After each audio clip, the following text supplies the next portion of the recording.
किसान भाइयों नमस्कार। मैं डॉक्टर संजीत कुमार आप सभी का हार्दिक स्वागत और अभिनंदन करता हूं। आज मैं बात कर रहा हूं धान की नर्सरी कैसे तैयार करें।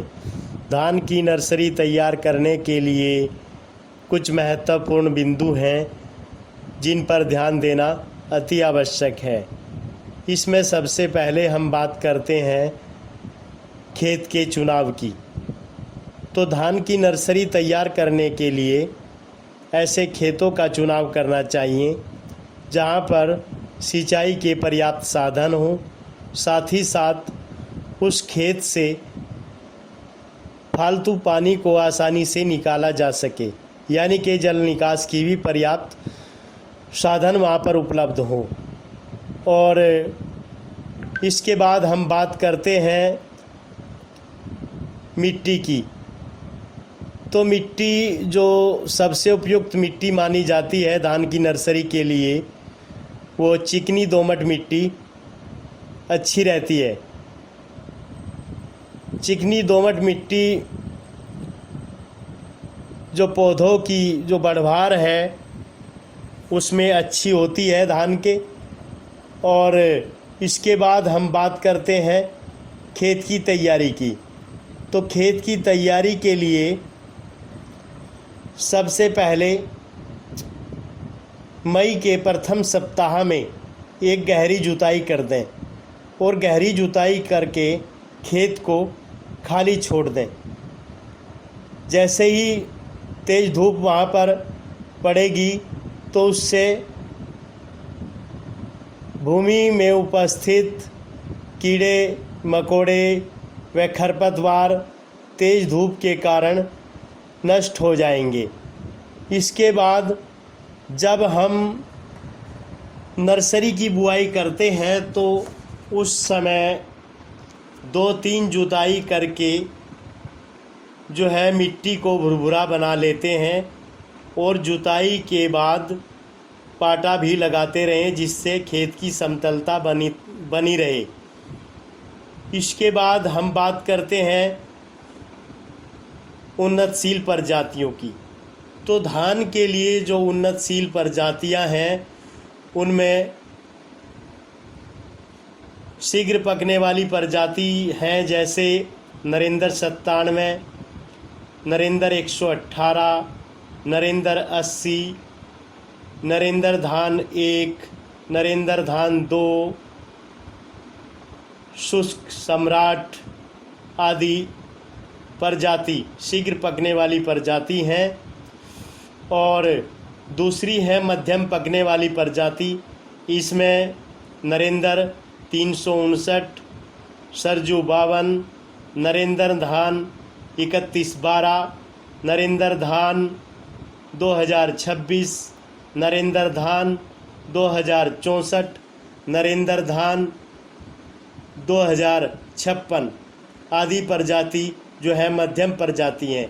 और देर से पकने वाली प्रजाति जैसे मैसूरी है या सांबा मैसूरी है, तो ये देर से पकने वाली प्रजातियां हैं।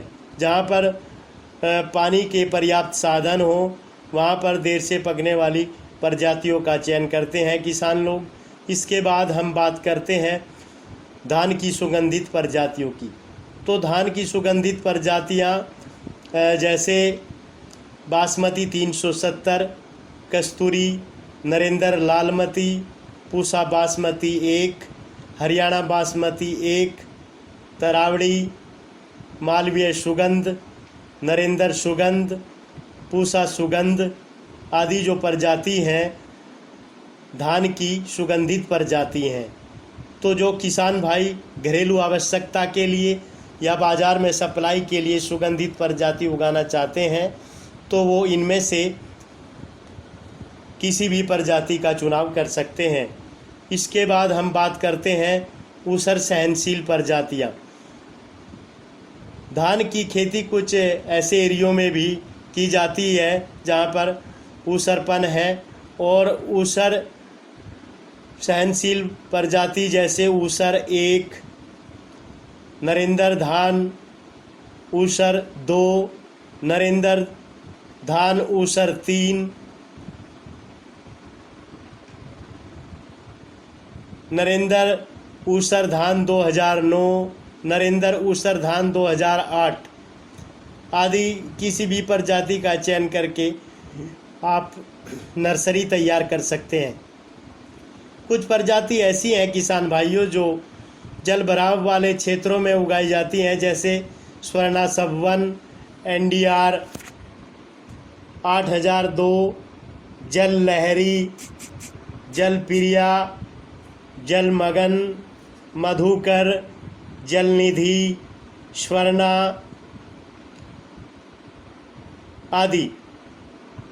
तो इनमें से किसान अपने खेत की दशा व सिंचाई के साधन की उपलब्धता आदि को ध्यान में रखकर किसी भी प्रजाति का चयन कर सकते हैं। इसके बाद हम बात करते हैं कि धान की नर्सरी लगाने का सही समय क्या है। तो साथियों, मध्यम व देर से पकने वाली जो किस्में हैं उनकी नर्सरी में बुआई हम मई के अंतिम सप्ताह से जून के दूसरे सप्ताह तक ज़रूर कर दें, जबकि सुगंधित जो प्रजातियां हैं उनकी बुआई नर्सरी में जून के तीसरे सप्ताह में करें। इसके बाद हम बात करते हैं बीज उपचार की। तो रोगों से बचने के लिए बीज उपचार करना बहुत ज़रूरी है, क्योंकि धान में कई प्रकार के रोग लगते हैं। तो बीज उपचार ज़रूर करें। बीज उपचार के लिए सबसे पहले बीज को साधारण पानी में लगभग 12 घंटे तक भिगो दें। उसके बाद उसको बाहर निकाल कर थोड़ा ज़मीन पर फैला दें, जिसमें उस पर गीलापन ना रहे, और उसके बाद उसको कार्बनडाजिम या एग्रोसन GN या थीरम या फिर बेबेस्टीन से 2.5 ग्राम यानी कि 2.5 ग्राम दवाई प्रति किलो बीज के हिसाब से अच्छे से उपचारित कर दें, और फिर बीज को छायादार स्थान पर फैला दें, जिससे बीज के अंदर ज़्यादा नमी ना रहे और उसको आसानी से बोया जा सके।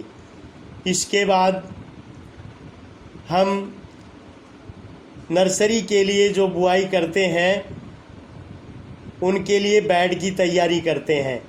तो बेड की तैयारी करके रखते हैं हम, जैसे बीज उपचार करते हैं तो बेड की तैयारी भी साथ साथ चलती रहती है। तो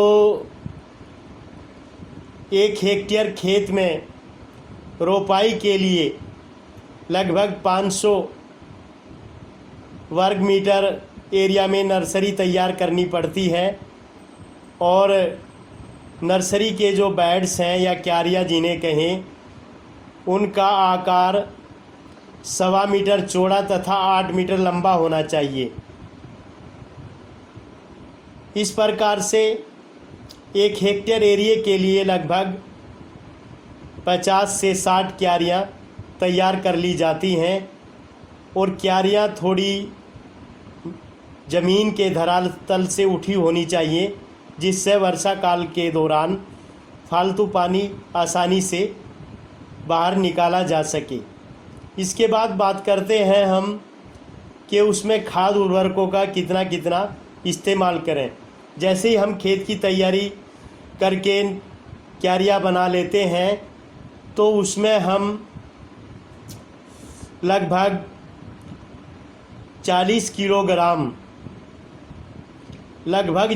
किलोग्राम अच्छी प्रकार से सड़ी हुई गोबर की खाद, या फिर लगभग 20 से 25 किलोग्राम केंचुए की खाद, या फिर उपलब्धता के आधार पर 10 से 12 किलोग्राम मछली की जो तैयार हो जाती है खाद, उसका इस्तेमाल करें। और जैविक खाद के साथ साथ प्रति क्यारी के हिसाब से लगभग 225 ग्राम यूरिया, 500 ग्राम सिंगल सुपर फॉस्फेट तथा 50 ग्राम जिंक सल्फेट भी ज़रूर मिला दें। और ध्यान रहे कि नर्सरी जितनी स्वस्थ होगी उपज भी उतनी ही अच्छी होगी। तो इसलिए नर्सरी की देखरेख करना अत्यंत आवश्यक है। तो नर्सरी की देखरेख के लिए जैसे ही बीज की हम बुआई कर देते हैं, उसमें 2 से 3 दिनों बाद पौधशाला में सिंचाई कर दें और इसके बाद 6 से 7 दिन के अंतराल पर सिंचाई करते रहें। और धान की नर्सरी जो है हमारी स्वस्थ हो, इसके लिए वहाँ पर जो है फंजीसाइड का भी इस्तेमाल करें। और फंजीसाइड के इस्तेमाल करने के लिए जो है कॉपर ऑक्सीक्लोराइड का 0.2% घोल नर्सरी एरिया है उसमें छिड़काव कर दें। और फिर 10 दिन के अंतराल पर जो है निराई गुड़ाई भी करते रहें, जिससे खरपतवार निकाले जा सकें। अगर निराई गुड़ाई संभव नहीं है तो फिर एक खरपतवार नाशी जैसे प्रीटिलाक्लोर या फिर ब्यूटाक्लोर या थायोबेनकार्ब की 50 से 75 ग्राम मात्रा को 40 से 50 लीटर पानी में घोलकर अच्छे से छिड़काव कर दें। और इस प्रकार से जो हमारी धान की नर्सरी है वो लगभग 21 से 22 दिनों में तैयार हो जाती है। तो इसके लिए जो मुख्य बिंदु हैं वो दोबारा फिर मैं दोहरा रहा हूँ। जैसे खेत का चुनाव जो है ऐसी जगह पर करें जहाँ पर सिंचाई के पर्याप्त साधन हो, और प्रजातियों का चुनाव भी खेत पर सिंचाई के साधन के आधार पर करें। और अगर हमारा खेत ऊंचे हैं तो वहाँ पर कम अवधि वाली जो है प्रजातियों का चुनाव करना चाहिए, या जिन क्षेत्रों में सिंचाई के कम साधन हैं वहाँ पर कम अवधि वाली प्रजातियों का चुनाव करें।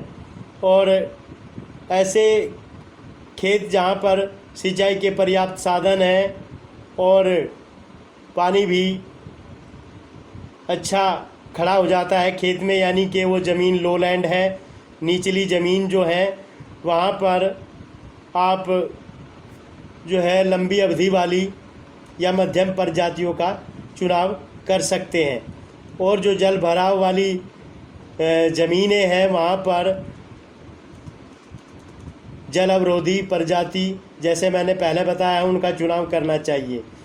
और 1 हेक्टेयर में रोपाई करने के लिए लगभग 500 वर्ग मीटर में नर्सरी तैयार करनी चाहिए, जिसके लिए जो मध्यम दाने वाली जो प्रजाति हैं उनका लगभग 25 से 30 किलोग्राम बीज प्रति हेक्टर, और जो मोटे दाने वाली प्रजाति हैं उनका लगभग 40 से 50 किलोग्राम बीज प्रति हेक्टर पर्याप्त रहता है। और जो महीन दाने वाली प्रजाति हैं उनका लगभग 25 से 30 किलोग्राम बीज पर्याप्त रहता है।